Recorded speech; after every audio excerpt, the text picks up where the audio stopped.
अस्सलाम वालेकुम नाज़रीन, रिपोर्टिंग विद असद में आपको खुश आमदीद।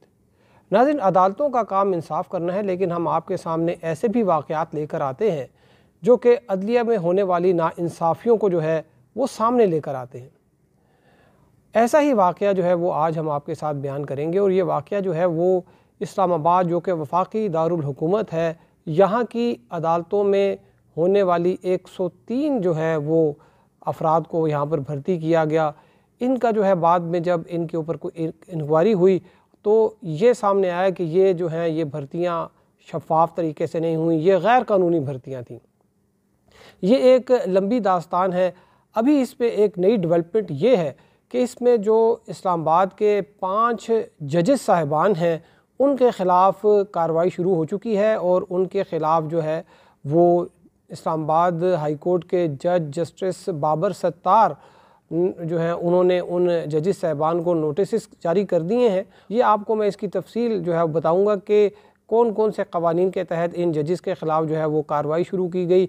लेकिन इससे पहले मैं आपको बड़ी दिलचस्प जो डिटेल बताने लगा हूँ वो है 103 जो अपॉइंटमेंट्स हुई हैं इस्लामाबाद में, वो क्या थी, कैसे हुई। 2010 में जो है 18वीं तरमीम के बाद जो है वो इस्लामाबाद हाई कोर्ट का भी क़याम अमल में आया, और 2011 में इस्लामाबाद हाई कोर्ट ने बाकायदा यहाँ पर जो है दोबारा से काम शुरू किया। तो उस वक्त जो हुकूमत थी उसका ये ख्याल था कि जो कि वफाकी दारुल हुकूमत है, अब यहाँ पर एक हाई कोर्ट भी बन चुकी है, तो क्यों ना इसको जो 2 सेशन डिवीज़न्स में जो है वो डिवाइड कर दिया जाए। क्योंकि पहले इस्लामाबाद में तकरीबन 15-16 जजेस होते थे, जिसमें एक सेशन जज और 2 सीनियर सिविल जज और उसके अलावा जो है वो सिविल जजेस साहिबान होते थे।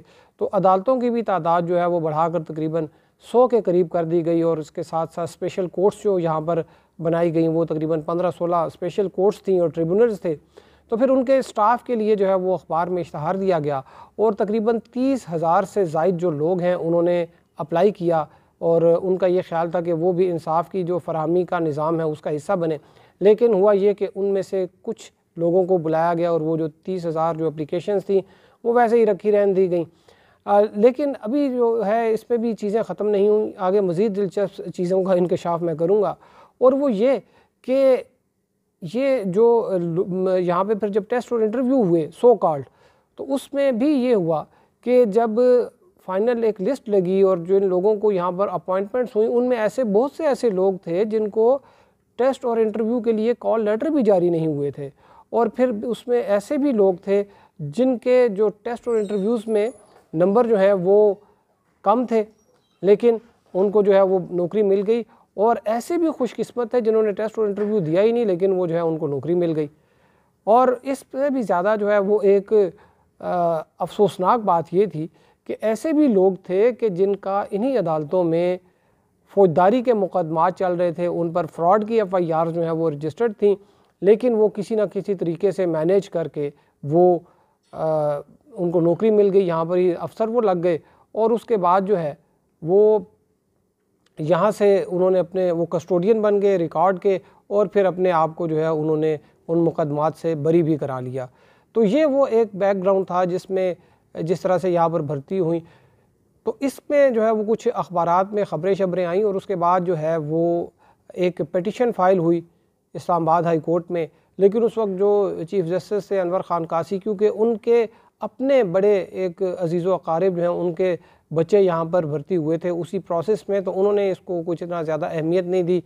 अलबत्ता फिर 2013 में जो है वो इसकी कुछ बाकायदा समाअत जब शुरू हुई, तो उस वक्त ये हुआ कि जो ओरिजिनल रिकॉर्ड था, जो पिटिशन थी उसके साथ जो ओरिजिनल रिकॉर्ड था भर्तियों से मुतालिक, वो तमाम का तमाम रिकॉर्ड जो है वो अदालत के रिकॉर्ड रूम से गायब कर दिया गया। अदालत के रिकॉर्ड रूम से वो रिकॉर्ड जो है वो गायब कर दिया गया, और उसके बाद फिर पिटिशन की समाअत ही नहीं हो सकी। तो इस तरह सिलसिला चलता रहा। फिर अब जो मौजूदा चीफ़ जस्टिस सत्र मिनल्ला हैं, इनके दौर में किसी शख्स ने, जो पिटिशनर था वो कुछ समझदार था, और उसने जब शुरू में समाअतें हुई तो उसने वो तमाम जो रिकॉर्ड था उसकी फ़ोटोकॉपी करा ली थी, और उसने उस फ़ोटोकॉपी को जो है वो जो अदालती रिकॉर्ड की फ़ोटोकॉपी थी उसको उसने 3-4 फाइल्स बनाई, और दोबारा इस्लामाबाद हाई कोर्ट से उसने रजू किया और कहा कि ये मैंने रिकॉर्ड रिकन्स्ट्रक्ट किया है, इसकी जो है वो इस पर समाअत की जाए। फिर जो है वो चीफ़ जस्टिस अतर मिनल्ला जो हैं उन्होंने इसकी समाअत की और उन्होंने फिर एक इंक्वायरी ऑर्डर कर दी। वो इंक्वायरी जब शुरू हुई और उसमें जो है मुख्तलिफ जो है उन्होंने चीज़ों का जायज़ा लिया और एक बात सामने आई कि जो ये भर्तियाँ हैं ये शफाफ तरीके से नहीं हुई, ताहम ये इंक्वायरी जो है वो कंक्लूड नहीं हो सकी।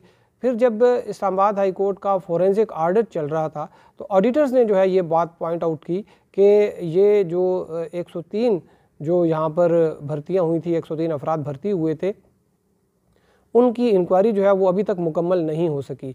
और उसके बाद जो है वो जो एक डिपार्टमेंटल अकाउंट्स कमेटी में ये बात जो है ये वाज़े की गई कि ये इंक्वायरी जो है अब मुकम्मल कर ली गई है। तो ये बात भी गुज़िश्ता साल की है। उसके बाद जो है वो सिलसिला जो है वो थोड़ा रुका रहा। बाद में इस पर फर्दर जो है वो एक इंक्वायरी हुई और फिर जो आखिरी जो इंक्वायरी हुई है उसमें जो है वो ये 5 जजिस साहिबान और एक एडिशनल रजिस्ट्रार है इस्लामाबाद हाई कोर्ट के, उन पर जो है वो रिस्पॉन्सिबिलिटी फ़िक्स की गई है। एक डॉक्यूमेंट है उसमें ये ज़िक्र है इस चीज़ का कि ये कौन से जजिस साहिबान हैं। अब मैं इनके थोड़ा आपको नाम भी बता दूं कि ये कौन लोग थे और इनका जो भर्तियां जो हुई थी उस वक्त उसमें इनका क्या किरदार था। तो एक इसमें 2 कमेटियां थी, इसमें एक ने सेशन डिवीज़न और एक ने सिविल डिस्ट्रिक्ट जो है ना उसमें, यानी कि वहाँ पर जो है वो भर्तियाँ की थी। जो पहली जो कमेटी है उसमें सैयद कौसर अब्बास ज़ैदी थे जो कि डिस्ट्रिक्ट एंड सेशन जज थे। उस वक्त भी डिस्ट्रिक्ट एंड सेशन जज थे और ये चेयरमैन थे डिपार्टमेंटल सिलेक्शन कमेटी के।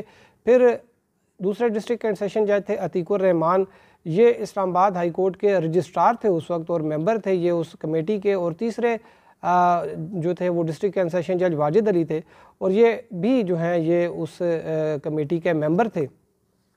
तो ये 3 रुकनी कमेटी थी। और जो दूसरी कमेटी है वो जो कि सिविल डिस्ट्रिक्ट की थी उसमें अब्दुल गफूर काकड़ एडिशनल डिस्ट्रिक्ट एंड सेशन जज, ये उस वक्त सीनियर सिविल जज थे और ये चेयरमैन थे उस कमेटी के। फिर इम्तियाज़ अहमद साहब उस वक्त डिप्टी रजिस्ट्रार थे और ये भी उसके मेंबर थे। और आमिर अज़ीज़ जो हैं सीनियर सिविल जज, ये भी उसके कमेटी के मेंबर थे।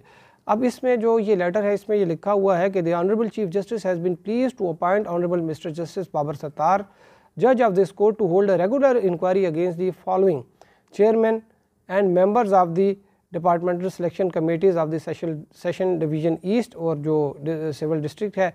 और इसमें लिखा था कि into the matter of illegalities, irregularities observed in the appointment made in the district courts East Division Islamabad in the year 2012। और इसमें जो इनके ख़िलाफ़ जो प्रोसीडिंग की जा रही है वो है under the Punjab civil servants efficiency and discipline rules 1999, read with rule 24 and 26 of the Islamabad judicial service rules 2011 and civil servants bracket में efficiency and discipline rule 2020, read with rule 12 of the Islamabad high court establishment appointment and condition of service rules 2011 along with other enabling laws. तो नाज़रीन ये जो civil servants efficiency and discipline rule 2020 है इसमें ये इख्तियार दिया जाता है इंक्वायरी करने वाली कमेटी को कि अगर उन्होंने कोई बेज़ाब्तगी या इस किस्म की जो है गैर कानूनी चीज़ जो है वो उन्होंने ऑब्ज़र्व की है तो वो जो हाजिर सर्विस अफसरान हैं इनके ख़िलाफ़ कार्रवाई करते हुए उनको नौकरी से जो है बरतरफ़ करने की भी सिफारिश जो है वो कर सकती है।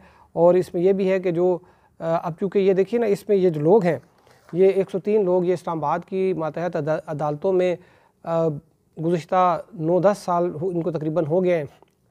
तो ये यहाँ पर जो है वो सरकारी ख़जाने से जो है वो टैक्स पेयर्स के पैसों से जो है इनको तनख्वाहें दी जाती हैं। और यहाँ पर फिर भी आप अगर आप देखें तो हालात ऐसे हैं कि आपको नहीं लगता कि ये एक वफाकी दारुल हुकूमत की अदालतें हैं, बल्कि जब आप अंदर जाते हैं तो इस तरह लगता है किसी दूर अफ्तादा गाँव में आप आ गए हैं। उसी तरह की छोटी छोटी जो है बेतरतीब किस्म की बेढंगी जो है वो अदालतें हैं। और यहाँ पर जो स्टाफ है जो कि ये जो लोग हैं इनके बारे में ये भी चीज़ें सामने आई थी कि ये इन्होंने मुबैना तौर पर जो है वो रिश्वत दी और उसके बाद जो है इनको भर्ती किया गया। तो इन लोगों ने भी जो है वो वहाँ पर आप बग़ैर पैसे के आप वहाँ पर काम बहुत मुश्किल है कि आपका वहाँ पर काम हो जाए। तो बहरहाल तो इन जो जजिस साहबान हैं और ये जो एडिशनल रजिस्ट्रार साहब हैं इनको नोटिस जो हैं वो जारी हो चुके हैं और इनके जो है वो बाकायदा इनकी हेयरिंग की जाएगी और उसके बाद जो है वो जस्टिस बाबर सत्तार जो कि एक अपराइट जज हैं वो इस पर अपना जो है वो रिकमेंडेशन देंगे, जिसके बाद जो है वो chief justice Islamabad high court इस पर फाइनल ऑर्डर जारी करेंगे। हम आपको मज़ीद इसकी अपडेट देंगे। अब तक के लिए इतना ही। हमारे साथ रहने का शुक्रिया। अल्लाह हाफ़िज़।